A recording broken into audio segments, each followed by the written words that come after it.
I was halfway across the coffee shop when I saw the wheelchair and realized Jake had tricked me. She was by the window at the Cozy Cup, back against the brick wall, a thin silver bracelet catching the light as she lifted her cup.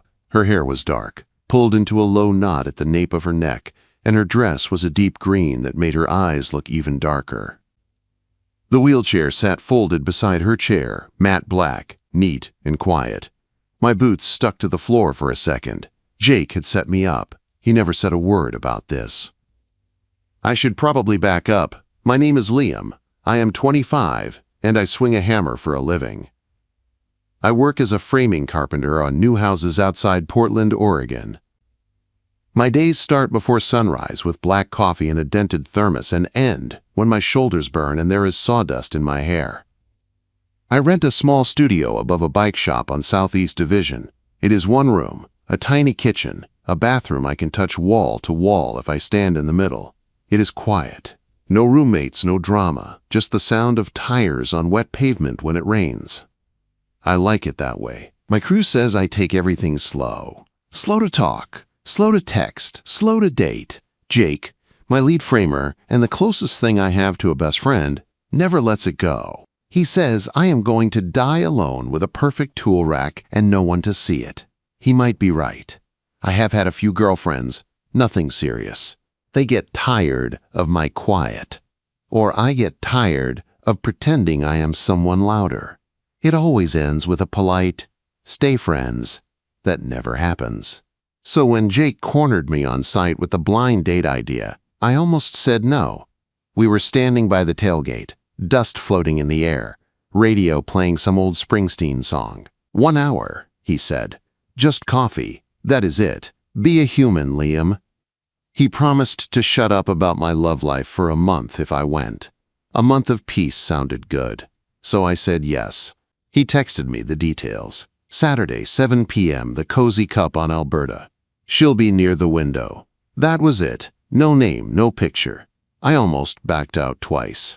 Once when I realized I did not own anything fancier than a clean flannel. Once when I practiced my smile in the mirror and looked like I had a stomachache.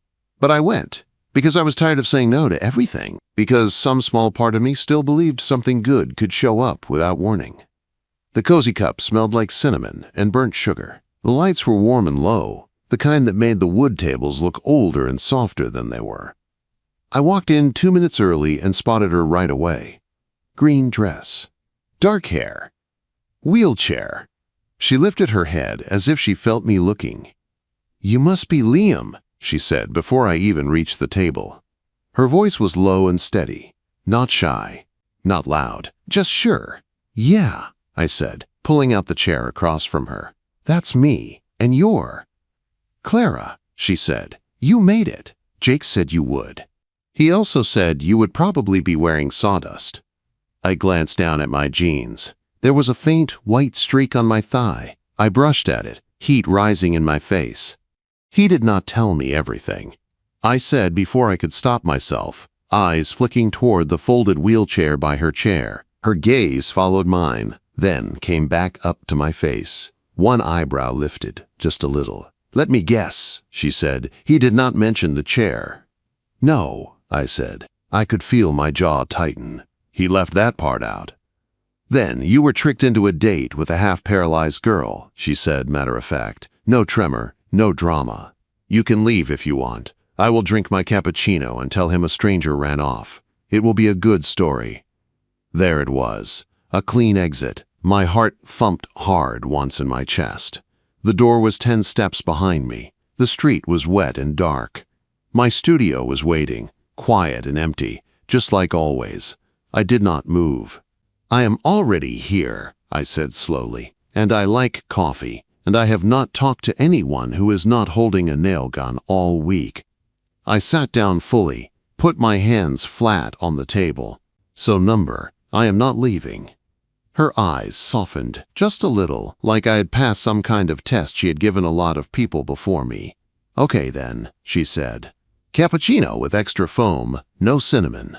She held out her hand across the table. "Half-paralyzed, full personality." I shook her hand. Her grip was warm and firm. I noticed the way her left fingers did not curl quite as tight as the right, the way her wrist stayed a little stiff. She saw me notice and did not flinch. We ordered. She wrapped both hands around her cup when it came, holding it like it was something important. I picked up my black coffee the way I always do. For a while we talked about safe things. The never-ending Portland rain. The traffic on I-84. The new brewery that sells $10 beers. Her laugh was soft and surprised when it came, like she did not give it away often. She asked about my job. I told her about the framing site in the suburbs, how we are building houses that all look the same at first.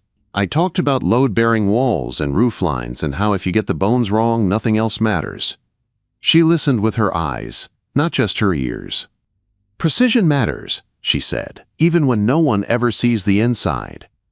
I liked the way she said that. When I asked about her work, she pulled out her phone and showed me a drawing of a fox, mid-jump, splashing through watercolor snow. I illustrate kids' books, she said, from home. Mostly on the tablet now, easier with one good hand. She said it light, like it was just another detail, like saying, I like peach tea or I hate olives. The words half-paralyzed sat in the back of my mind next to Jake's lazy description. She's different. Interesting. Now I saw what he meant. Half an hour in, she leaned back and studied me over the rim of her cup. You can ask, you know, she said. Everyone does. Ask what? I said. Why the chair, she said simply. What happened? How much works? Whether you should feel bad for not knowing ahead of time. Whether you were tricked. The word hit like a nail struck dead center. She was not wrong. Part of me did feel tricked. Not by her, but by Jake. By the way he decided what I could handle without asking me. I looked at her. Really looked. At the calm on her face, at the steady way she held my gaze. I do not need the story to finish this coffee, I said. If I ever get a second one, maybe then I will ask, but only if you want to tell it. Her lips parted just a little like she had not expected that answer. For the first time that night, her smile reached her eyes. That is a new one, she said. Outside, the rain started to drum harder against the glass. Inside, the lights were warm and the room grew quieter as people trickled out. We kept talking. She told me small pieces. Art school. A car. A moment when her life split in two. Walking and not walking. Before and after. I listened. I did not say sorry. I did not say, that must be hard. I just let her words sit on the table with our empty cups.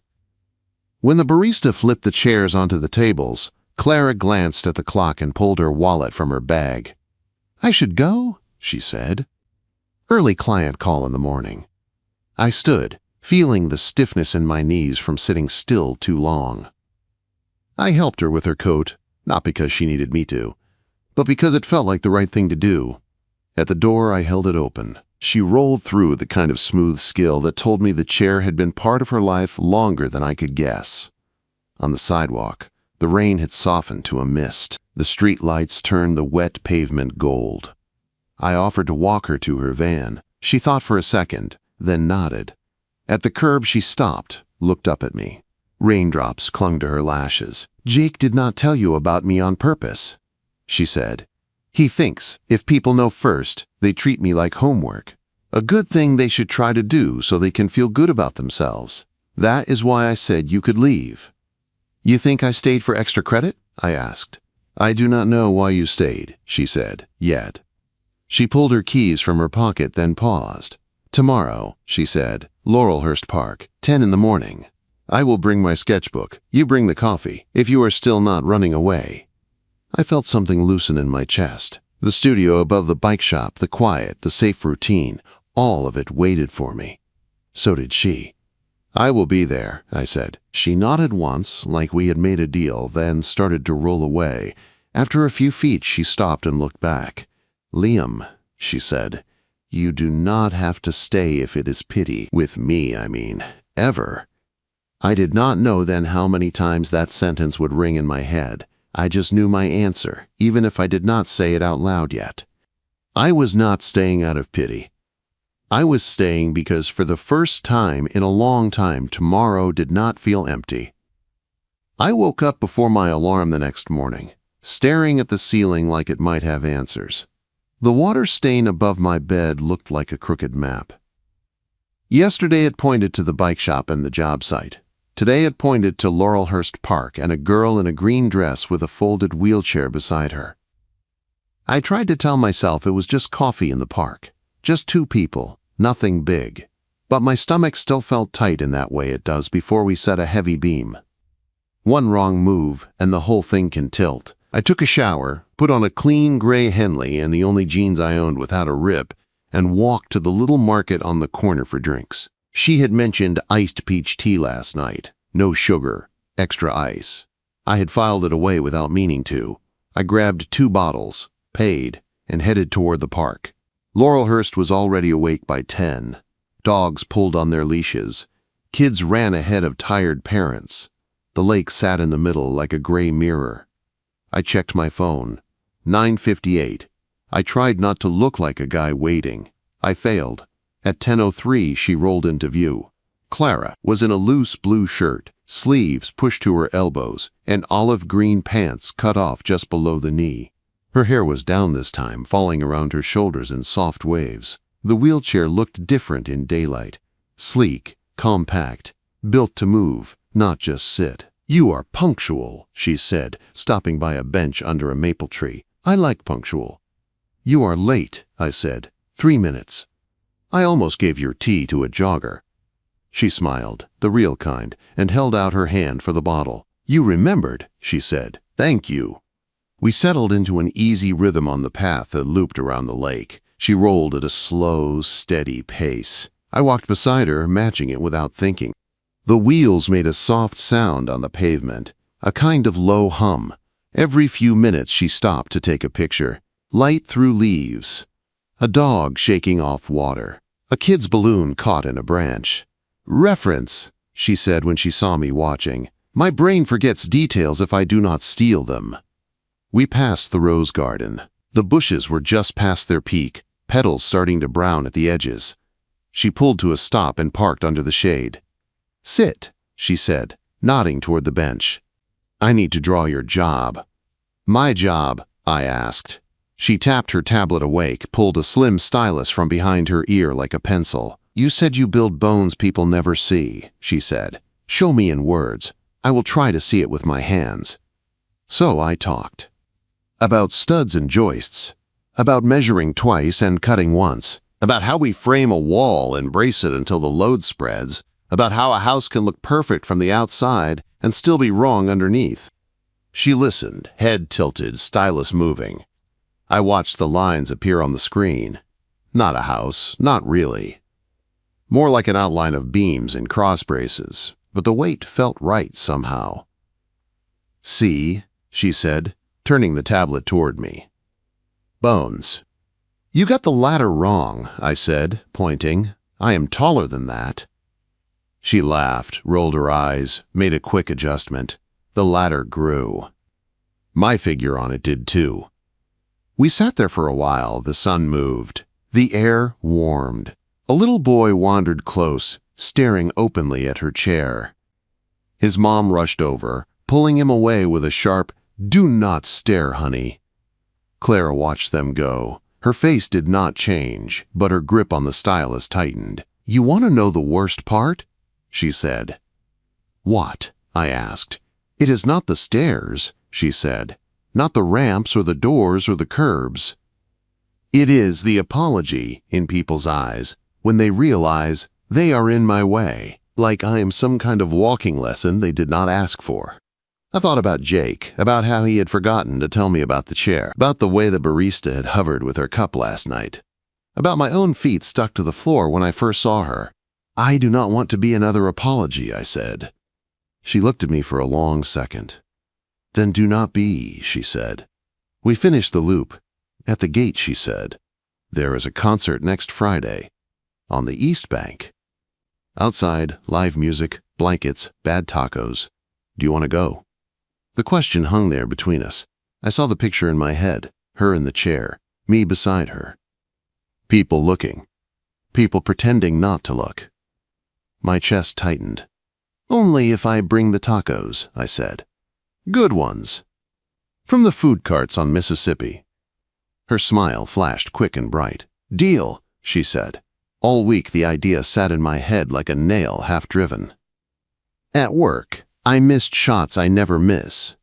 Jake noticed. You okay, man? He asked, handing me a bottle of water. Just tired, I said.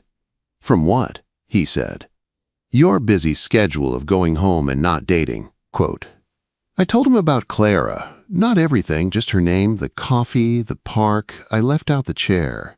I did not want to hear whatever joke he might make before he caught himself.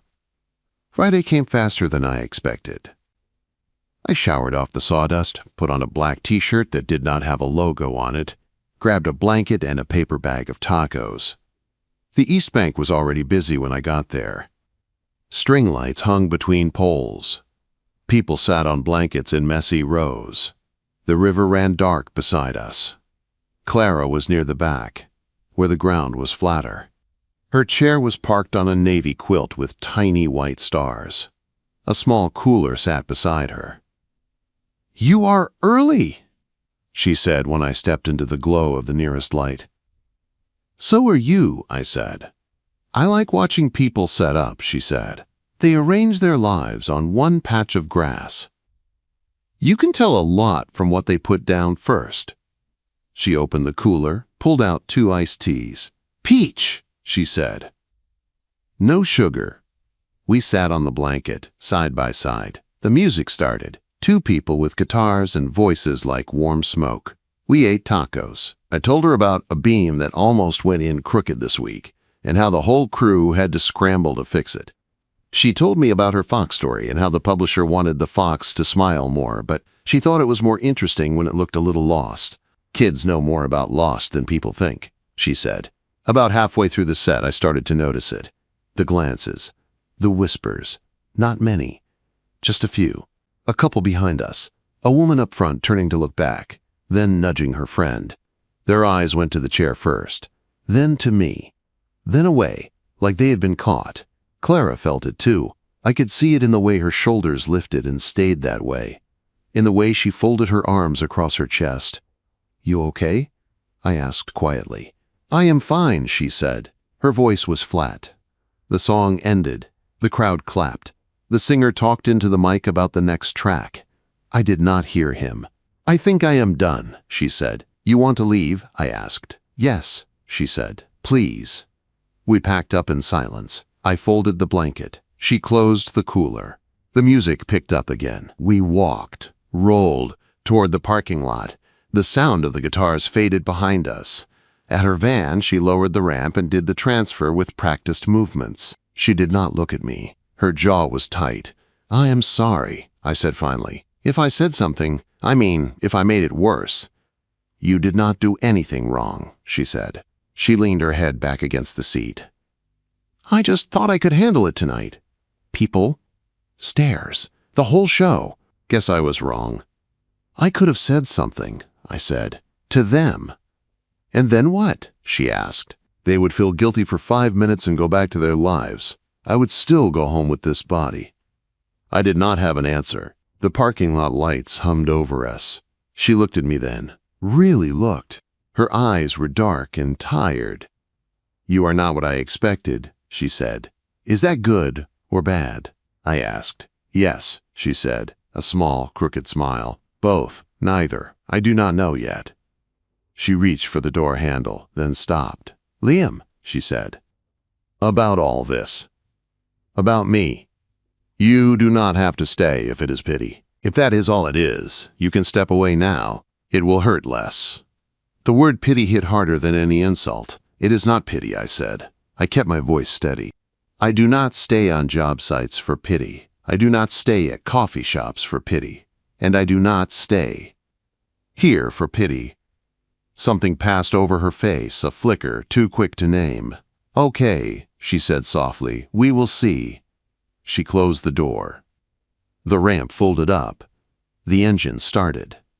I stepped back as she pulled out of the spot, taillights glowing red, then disappearing into the stream of cars. I stood there for a long time after she was gone. The paper bag with the leftover churros felt heavy in my hand. The music drifted faint from the field. People laughed, clapped, went on with their night. I walked home alone along the river. The city lights rippled on the water. My studio was dark when I climbed the stairs. I dropped the blanket on the couch, tossed the bag on the counter, and sat on the edge of my bed. I waited for my phone to buzz, for a fox emoji, for a thanks for tonight or even a sorry I bailed. It did not. I told myself she was tired, that she had a deadline, that she would text tomorrow. She did not. I told myself it was fine, that I barely knew her, that people drift out of each other's lives all the time. But when day 3 came and my phone was still silent, the truth settled in heavy. The girl I was tricked into meeting was gone, and I had no idea if I would ever hear from her again. By day 5 of silence, I stopped pretending I was not checking my phone. The first 2 days after the concert, I told myself I was giving her space. She had a lot to carry. Maybe she just needed to rest. By day 3, that excuse felt thin.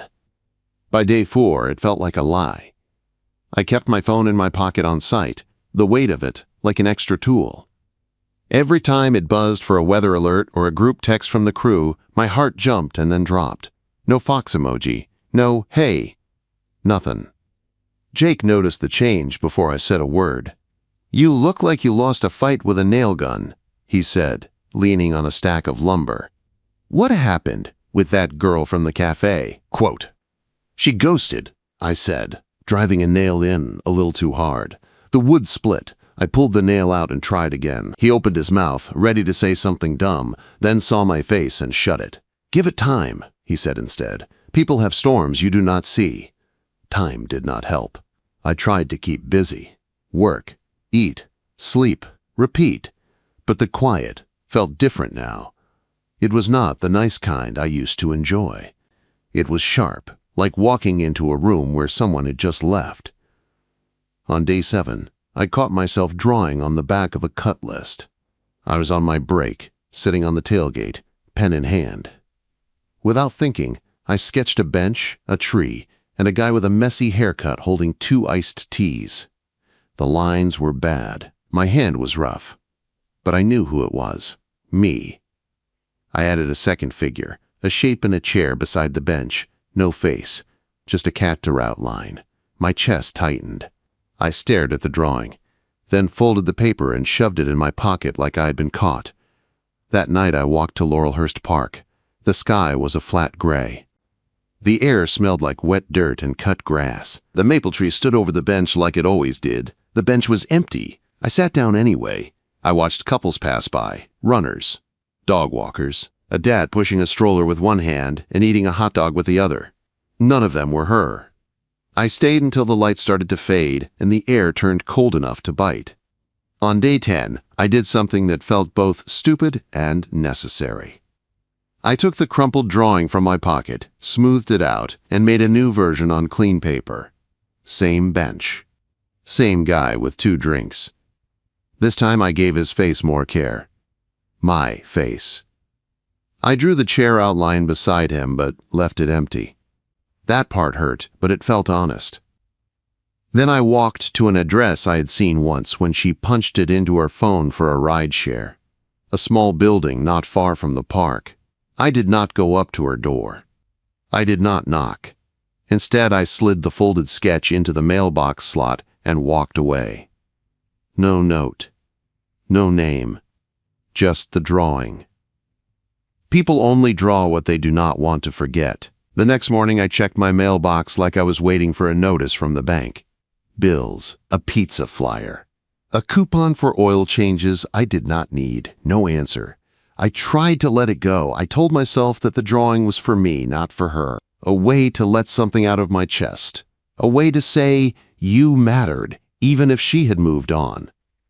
On day 12, there was an envelope in my box. No stamp, no return address. Just my name, written in block letters I did not know, but somehow recognized. My fingers shook a little as I opened it right there on the sidewalk. Inside was a sheet of thick drawing paper. On it, a sketch. The same bench. The same tree. The same guy holding 2 iced teas. Only this time the lines were clean and light and sure. The shoulders set just right. The curve of the jaw. The way my hair stuck up at the back. It was my face. Her version of it. On the back, in neat handwriting, was one line. People only draw what they don't want to forget. Thank you for drawing me when I erased myself. See. The words blurred. I swallowed hard. She had seen it. She had seen me. I did not think. I just moved. I ran. Out of the building. Down the steps. Up the street. Sketch clutched in my hand so tight the paper bent. My boots slapped the sidewalk. My lungs burned. I cut through 2 blocks, crossed against a light, and headed straight for Laurelhurst Park. I don't know why I knew where she would be. I just did. I reached the maple tree, chest heaving. There she was. Clara sat on the grass with her back against the trunk, tablet balanced on her lap, stylus moving in small strokes. The chair was folded beside her, within reach. Her hair was tied up, a few strands loose around her face. She did not look up right away. I stopped a few feet away, breathing like I had just carried a beam 3 floors up. "This yours?" I asked, holding out the sketch with the hand that was not shaking. She glanced over. Her eyes landed on the drawing. I saw the tiny jolt go through her shoulders before she smoothed it away. "I thought you might recognize the subject," she said. "You did not sign it," I said. My voice came out rough. "Thought artists always signed their work." She shrugged one shoulder. "Did not need to," she said. "You knew it was me." I stepped closer, then sat down on the grass in front of her, not too close, not too far. "You disappeared," I said. No blame, just the truth. "So did you," she replied. "From the concert. From my head. For a while. Then I saw that stupid sketch in my mailbox." She nodded at the paper in my hand. "I tried to throw it out," she said. "I sat with it over the trash can for a full 5 minutes." "What stopped you?" I asked. She looked at me, straight on now. "You drew me like I was just there," she said. "Not broken, not brave, just there. No pity, no halo." "I have not seen that in a while." She tapped the corner of the drawing. "And you looked like you were waiting," she said. "For someone who left too fast." "I was," I said quietly. A breeze moved through the leaves above us. A duck quacked at the pond nearby, sounding half annoyed, half bored. "I thought you were done," I added. "With me, with all this." "I thought so too," she said. "The night of the concert, I went home and deleted every sketch I had ever done of you. From the cafe, from the park, all of them. I told myself it was better that way, clean." "But it wasn't," I said. "No," she said. "It wasn't." She picked up her tablet, turned it so I could see. On the screen was another drawing, this one of a man running, clutching a piece of paper in his hand. My hair wild, my mouth open, the lines loose and alive. "I drew this yesterday," she said. "I saw you leave the sketch. You ran halfway down the street like you were late for something important." "I was," I said. "I was late to my own spine." She laughed softly at that, a small sound, but real. "Liam," she said, voice lower now. "The concert, the whispers." The way people kept looking at the chair before they looked at me. I felt like I was back at the start. In rehab, in waiting rooms, being watched, being measured, being told how brave I was just for showing up. "I should have said something," I said, "to them, or to you. I just did not know what words would help." "You did the right thing," she said. "You did not turn me into a scene. You did not grab my hand and make a speech about how strong I am. You just let me leave." She drew a small circle on the tablet with the stylus. "I needed to know if I could still come back on my own," she said. "Not because you chased me, not because you guilted me, because I wanted to." "And?" I asked. "And I did," she said. "I am here, again. So are you." We sat in the shade, quiet for a moment. The sounds of the park carried around us. A skateboard clacked over a crack in the path. A dog barked at a squirrel and missed. "I am not good at big speeches," I said finally, "or big plans. All I know is this. I liked who I was when I was with you. In the coffee shop, in the park, even at the concert, before it went sideways. I missed that version of myself when you were gone." Her eyes softened. She looked down at her hands, then back up. "I missed the version of me that you saw," she said. "The one who was more than the chair. The one who was allowed to be tired and annoyed and stupid and still worth showing up for." She took a breath. "I cannot promise I will not run again," she said. "I cannot promise all of this will be easy, but I can promise something small." "What?" I asked. "I can promise to show up on Saturdays," she said. "Here, with my sketchbook, if you bring the tea." It was not a grand speech. It was not forever, but it felt solid in a way big words did not, like a beam set straight and true. "Okay," I said. "Saturdays, tea, this bench." She nodded. "And Liam," she added. "Yeah?" I said. "If you ever stay when it is too heavy, when I am too much, when the world is too loud, do not let it be for pity," she said. Her voice was firm now. "Let it be because you choose me, as I am." I looked at her, at the chair, at the tablet, at the way the light hit her hair. "It already is," I said. She looked away fast, blinking hard like the light was too bright all of a sudden. "Good," she said. "Now buy me a donut next time." I like glazed. I smiled. "A slow, steady thing. Deal," I said. We stayed there until the shadows shifted. She drew the pond. I watched her work. The space between us felt different now. Not empty, not sharp, just full of things we had finally said. Saturday had started with me running. It ended with me sitting still, and for the first time still did not feel like stuck. It felt like a place I wanted to be. Saturdays stopped feeling like Saturdays. They felt like the real part of my week, and everything else was noise between them. We fell into a rhythm.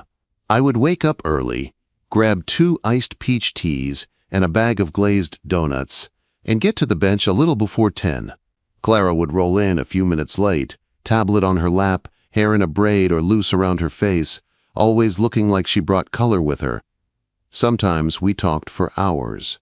Sometimes we said almost nothing. She would draw and hum under her breath, and I would sit beside her, watching the pond, the dogs, the people. It was simple, and because it was simple, it felt rare. The rest of my life shifted around it. I started staying a little later at the job site so I could leave early on Fridays and not be dead tired on Saturdays. Jake noticed. One day, he caught me smiling at nothing while we were lifting a beam. "You seeing her again?" he asked. "The girl I tricked you into meeting." "Yeah," I said. "And?" he pushed. "And I am glad you tricked me," I answered. He grinned and clapped my shoulder so hard I almost dropped my level. "About time," he said. Weeks turned into months. Fall came. The leaves around our bench went from green to gold to bare. Clara's book came out. She showed me the first copy like it was a new planet. My name was in the dedication. It felt strange and right at the same time. We never said dating out loud. We never had the talk. But she had a toothbrush at my place one day. I had a hoodie hanging from the back of a chair in her apartment, like it lived there. She started coming over on Wednesdays and making soup in my tiny kitchen.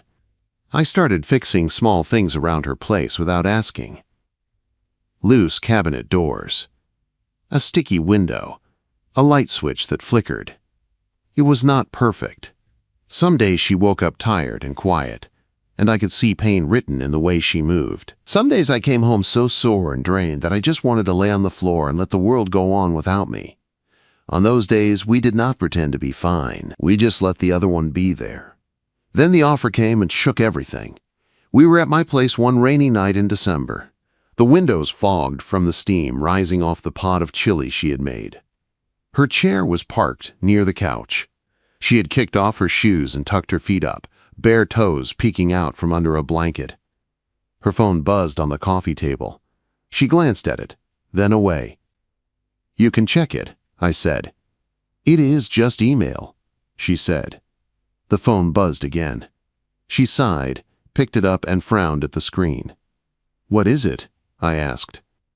She handed me the phone, a message from her agent. The subject line was clear: New York residency offer. I read the first lines. A 3-month artist residency in New York. Paid apartment. Studio space. Chance to work with a big publisher. A big deal. You should take this, I said at once. She watched my face, like she was trying to catch a lie. You did not even read the whole thing, she said. I do not need to, I said. It is your dream. She looked away, jaw tight. It is not that simple, she said. New York is not exactly known for easy sidewalks, or cheap care, or time zones that line up with Saturdays at our bench. She said, our bench, and my chest squeezed. We can figure it out, I said. Calls, visits, whatever. It is 3 months, Clara. Not forever.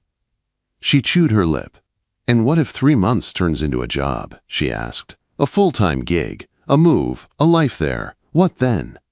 What do you want? I asked. Her answer was quiet. I want both, she said. I want this chance, and I want us. The last word came out a little shaky. So take both, I said. You do not have to choose. Her eyes flashed. Easy for you to say, she said. You are not the one who will be the long-distance half-girlfriend in a chair who needs you to hold the phone at a good angle for video calls. The way she said it cut more than she meant it to. I flinched. She noticed and winced. Sorry, she said. That was unfair. Quote. I sat down on the couch across from her. What is really going on? I asked. She stared at the wall for a long second. When I first got hurt, she said, voice low, everyone told me all the things they would do for me. Stay, help, support, be there. And then real life came. Jobs, distance, tired hearts. People left, not all at once. Just slower messages, fewer visits, quieter holidays. I do not blame them, but I learned something. What? I asked. People stay when it is easy, she said. They drift when it is hard. I am not mad at that. I just do not want you to feel tied to a choice you made when you did not know everything yet. She looked at me now, eyes shiny. If I go, she said, if I take this, I am going to be tired and busy and scared and probably a mess half the time. And you will be here, working, trying to stretch your days to fit around mine. That is a lot to ask of someone who did not sign up for it. I did sign up, I said. I am here. You were tricked into this, she said. You did not sign up. Jake just dropped you in my lap without a warning label. Quote. She laughed once, but there was no humor in it. You do not have to stay if it is pity, she said. You do not have to say the right words so I will feel safe leaving. You can tell me you want someone easier. Someone who walks into concerts and does not pull you out halfway through. The room went quiet. The heater hummed. Rain tapped the window. For a second, I saw the door behind her. I saw a version of my life where I walked through it, went back to the studio, went back to quiet, to safe, to no one needing me. It did not feel like freedom. It felt like losing air. I stood up, heart pounding, and moved to her. I knelt in front of her chair so we were eye level. My hands rested on the armrests, careful not to touch her until she let me. Clara, I said, I was tricked into a blind date, not into caring about you. That part one did myself. She looked at me, breathing a little faster. I am not staying because I feel sorry for you, I said. I am staying because I like who I am when I am with you. I am staying because when I am framing a house, I picture you drawing it. I am staying because every Saturday, this city feels right for the first time in my life. I am staying because I am in love with you. There it was, no taking it back. Her mouth parted, her fingers tightened on the blanket. Say it again, she whispered. I am in love with you, I said. Half-paralyzed, whole stubborn, all of it. If you fall apart, I will sit on the floor with you. If you fly, I will drive you to the airport and complain about the traffic. But I am not walking away because a city is far, or a chair has wheels, or a word like pity scares us. A tear slipped down her cheek. She let it fall. What if I cannot say it yet, she asked. Not like that, not the way you just did. You do not have to, I said. You have already been saying it. In every fox you drew, in every T you remembered, In every Saturday you showed up when it would have been easier to stay in bed. I am not keeping score. She let out a shaky breath, then reached forward and put her hand on the back of my neck. Her touch was light but sure. You are an idiot, she said softly. I know, I said. You're idiot, though. She laughed then, even as tears ran down her face. Okay, she said. I will go. My heart stuttered. To New York? I asked. Yes, she said. I will go. I will try. I will be tired and scared and probably a mess. But I will not run because I am afraid of what you feel. I will not choose the smaller life just to keep control. She took another breath. And if you stay, she added, I want it to be because you choose me, not because you feel like you have to be the good guy who did not abandon the girl in the chair. I am not a good guy, I said. Ask Jake. I am just a guy who got tricked into meeting the person he would pick on purpose if he got the chance. Her hands slid into my hair. She leaned forward and kissed me. It was not soft or careful this time. It was sure, real. When I am in New York, she said against my forehead, the nights will feel long. The sidewalks will be rough. The elevators will break. I will probably text you at stupid hours and complain about all of it. Good, I said. I will send you pictures of crooked beams and bad coffee so you do not forget where you came from. She smiled even as another tear slid down her cheek. Liam, she said, you do not have to stay if it is pity. I shook my head. It is not pity, I said. It is the opposite. You make me want more. That is the scariest thing in the world, and the best. She rested her forehead against mine. Then stay, she whispered. And when I come back, meet me at the bench. She left 2 weeks later. I drove her to the airport in her van. We argued about the route. She cried a little at security when they made her transfer. I got mad at a supervisor. She rolled her eyes and told me to stand down before they kicked me out. At the gate, she looked small and huge at the same time, half-paralyzed, whole heart. Last chance, she said, to run. Not interested, I said. She kissed me quick, turned away, and wheeled down the ramp without looking back. For 3 months, our Saturdays moved to screens. Video calls from loud New York streets, messages full of sketches of subway poles and crowded elevators. I sent her pictures of the houses we framed, of Jake making faces, of the bench in the rain. She came back on a Thursday in spring. I picked her up at the airport, loaded her bags, listened to her talk fast about editors and deadlines and bagels that actually lived up to the hype. She talked the whole drive like if she stopped she might cry.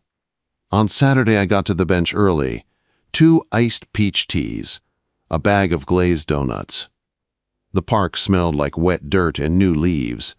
At 10:03, I heard the sound of wheels on the path.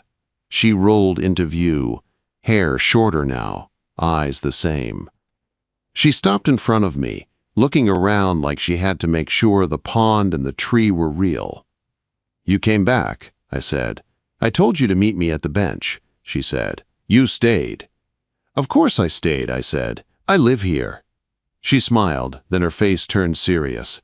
Liam, she said quietly, one last time, you do not have to stay if it is pity. Quote.